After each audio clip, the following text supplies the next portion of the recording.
Hello boys and girls, welcome to my channel, I'm ForClassic and welcome to BenchART. So for today what we do have in here is Black Mesa Definitive Edition, a game developed by the Crowbar Collective, and they are using Source Engine.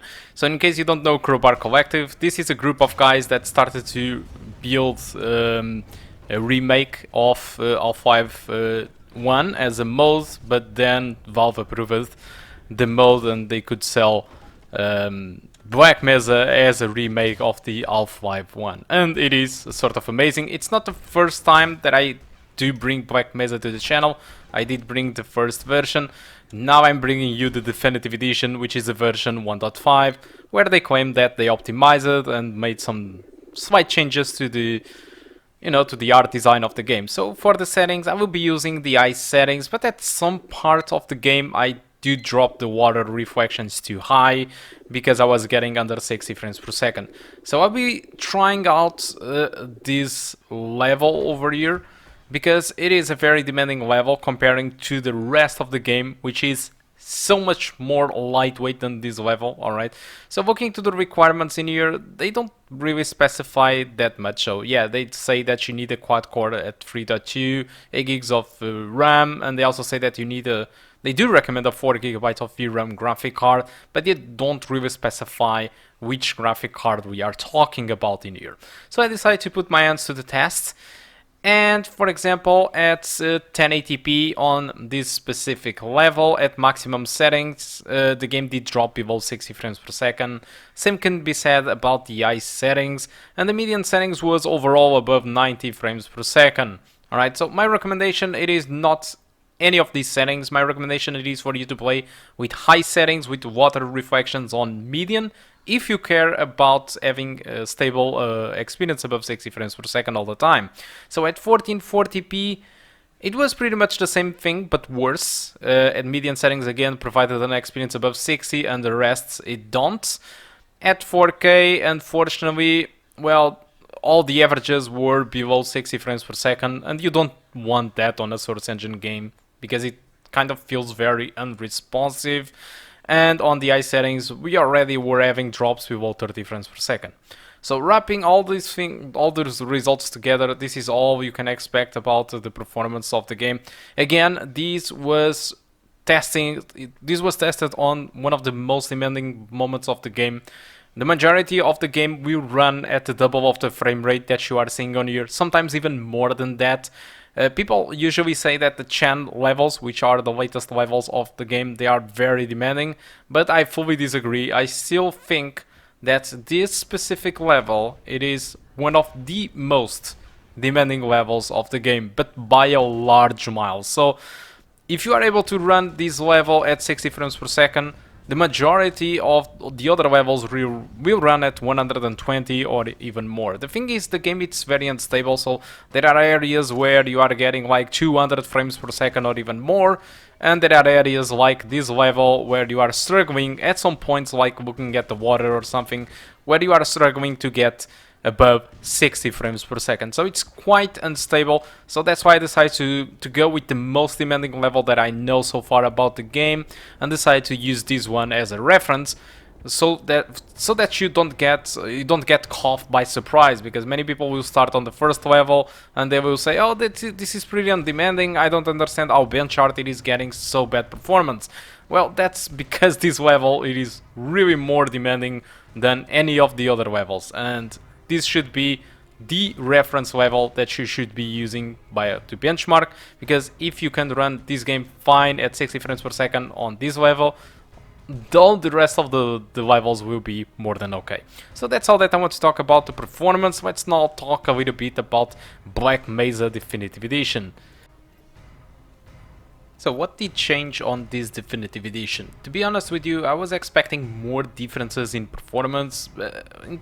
Like, it is pretty much identical.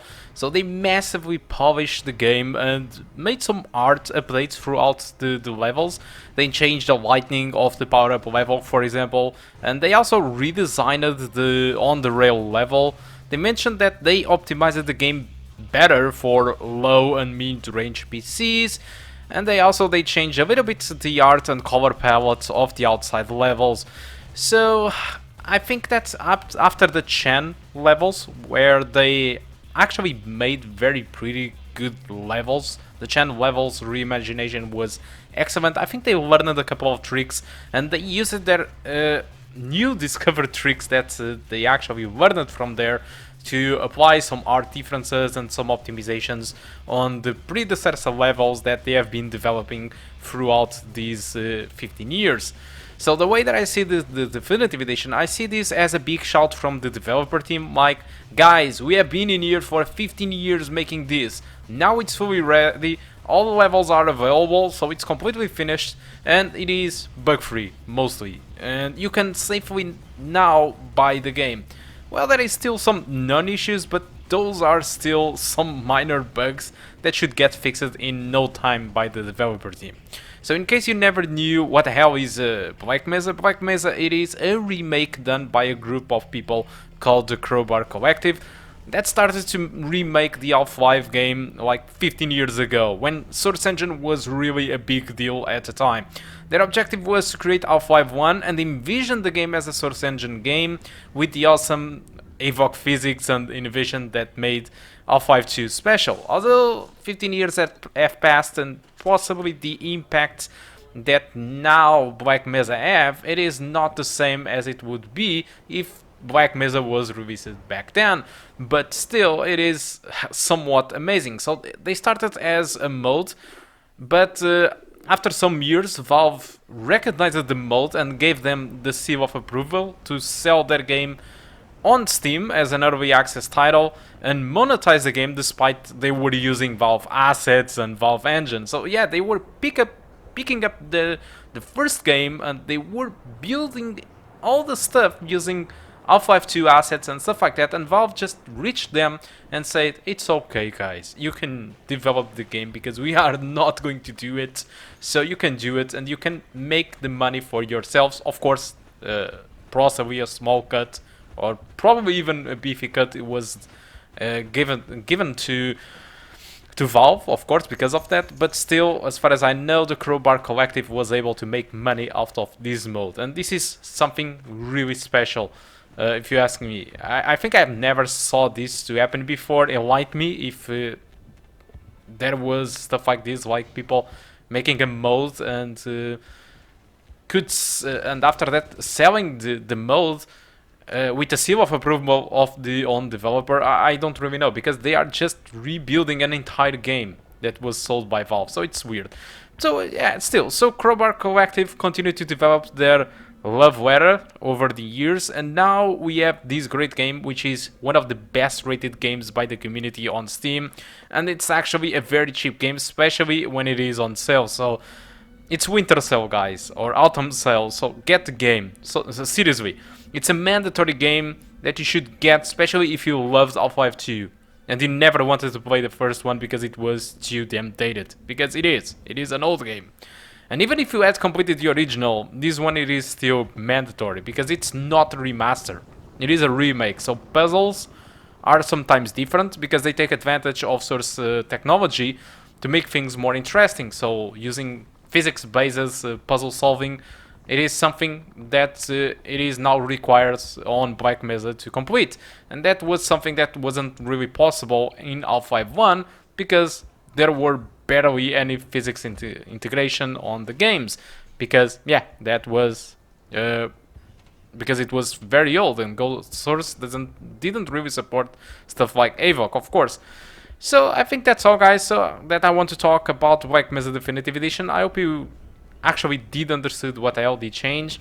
Hope you keep enjoying the rest of the video, and I do hope to see you soon. Goodbye.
5%.